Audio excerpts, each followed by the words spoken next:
Welcome back and thank you for staying with us. World Teachers Day.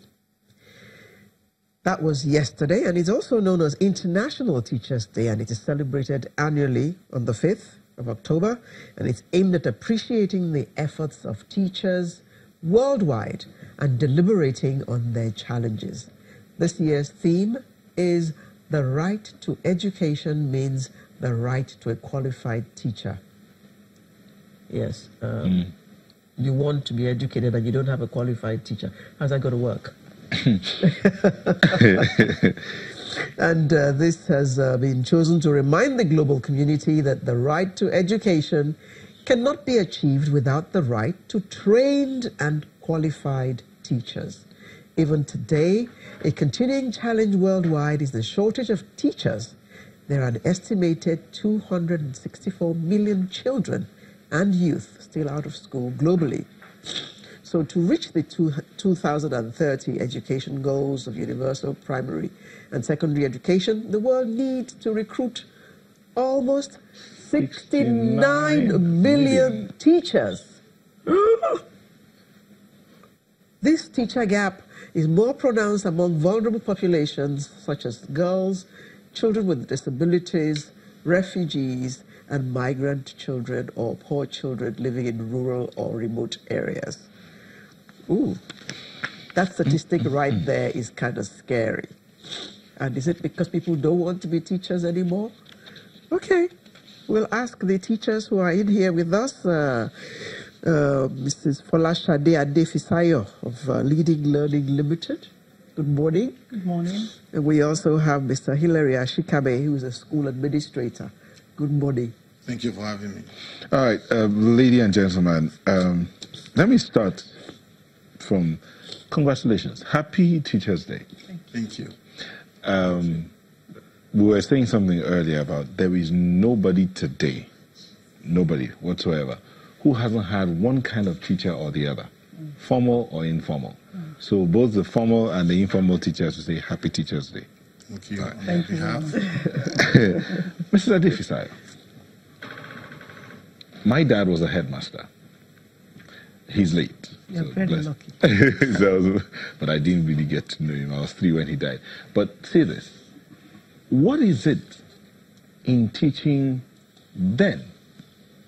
And I ask you this because you look like you've been teaching for a while. In teaching then and teaching now that is different.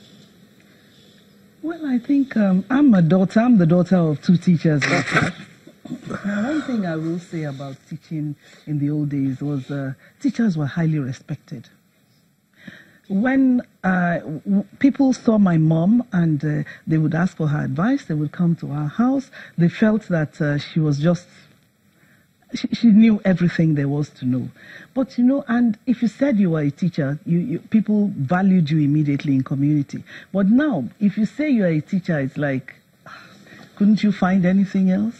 So it's no longer a career of choice. It's not esteemed, it's not valued, and that's a big difference. That, I think, is a major difference. Mr. Adefisaya, even if it is not valued by the community, your students value you. And for a lot of them, you will remain in their minds forever. Oh, absolutely. You see, that they is why value you, they teach. respect you. Yeah. That is why people teach. The joy of it comes from the children. Because no matter what they think, especially if you are a teacher in the true sense of the word, beyond knowledge, values, just like we discussed earlier, giving them values and so on, so that you really impact their lives beyond their subject. They will never forget you, and that's the joy and the beauty of it. Okay, Mr. Ashikabe, much as we understand and appreciate the value of teachers in our community, we also have to acknowledge that the quality of learning which we're getting has been dwindling, at least from the time that I was in school to now. You will notice a marked difference in the quality of learning that children get. What would you attribute this to? A lot of factors. we were discussing before we came on air, the major players in the educational system have actually bastardized the system. I use the word. And the facts are there.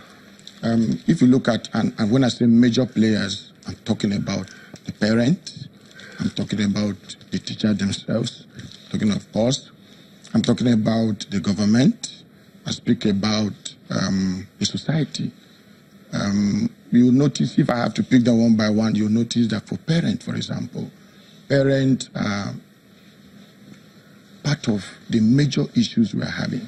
Today we have exam centers, for example, and most parents support their children to write their exams in those kind of centers, which are centers where most time cheating is being done. So you see parents supporting, encouraging, not all the parents.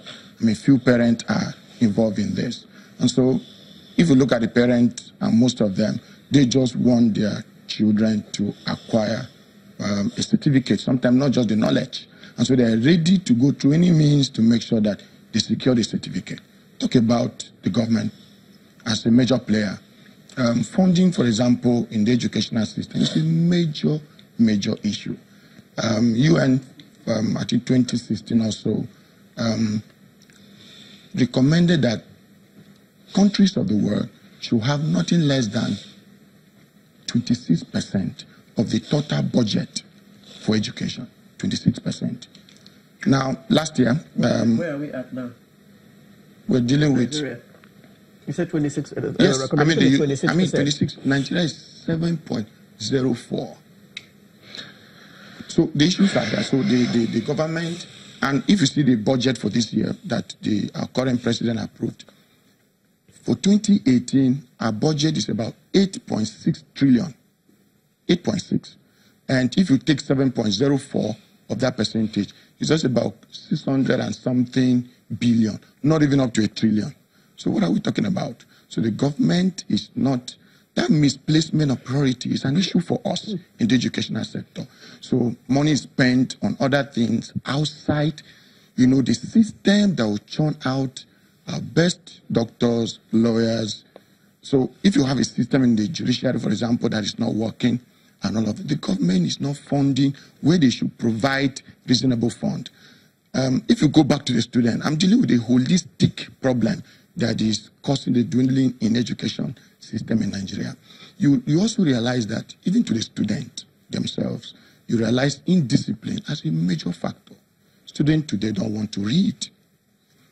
What you see them do most times, you see them becoming cultists. In most cases, you see them becoming, vandalism and all kinds of things are going on in our society because students themselves, some of them don't want to study at all. So they play a major role in the declining of the educational sector. Talk about teachers. Some teachers are in the system, not for the joy and the satisfaction she mentioned earlier on. Some of them are just there for money, and truly the money is not coming. The money is not there. So the government sometimes owes salaries, the government sometimes they strike, and then students are not in schools and all of that. So the students play a major role there, and the teachers as well. If I talk about society also play a very serious influence in dwindling the educational system in Nigeria. We were discussing before we came on air, and we also realized that, look, for society, my own teacher in the primary school, Mr. Diga, had a very fantastic handwriting. And that's what I used most part of my learning until I got to university, and then finally I got to know about the nursing handwriting and the cursive. He had a fantastic handwriting that I liked. But today, students don't want to be like their teachers. They want to be like politicians who drive wonderful cars, and then you see teachers, because of lack of incentive from the government, and all of the teachers are not well paid. So it's a holistic problem, and I think that unless we're ready to face it holistically, we still have an issue.